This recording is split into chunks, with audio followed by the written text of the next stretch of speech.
Hi friends, welcome to my channel. నేను మీ Sai Srinivas. Friends అందరూ బాగున్నారండి. ఇక్కడైతే నేను పక్షులకు తాగడానికి అనేసి కొన్ని నీళ్లు అలాగే కొన్ని గింజలు అయితే పెడుతున్నాను. మా క్వార్టర్స్ చుట్టూ చెట్లు ఎక్కువగా ఉండడం వల్ల ఆ చెట్ల మీద ఉడతలు, పక్షులు అలాగే పావురాళ్ళు ఎక్కువగా ఉంటాయి. వాటికి ఎండలు బాగా ఎక్కువగా ఉన్నాయి కదా, వాటికి తాగడానికి ఇబ్బంది అవుతుందనేసి కొన్ని ఇలా నీళ్లు గింజలు అయితే పెడుతున్నాను. ఇవి పెట్టిన తర్వాత మొక్కలకైతే ఇక్కడ నీళ్లు పోసేసుకొని ఇక్కడ మేడ మీద చుట్టూ చెట్లు ఎక్కువగా ఉండడం వల్ల ఆకులు, పువ్వులు అవన్నీ ఎక్కువగా అయితే రాలుంటాయండి.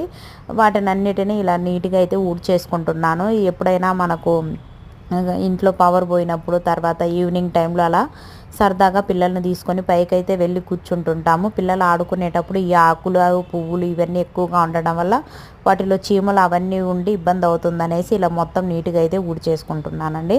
మన వీడియో నచ్చినట్లయితే సబ్స్క్రైబ్ చేసుకోవడం మాత్రం మర్చిపోకండి.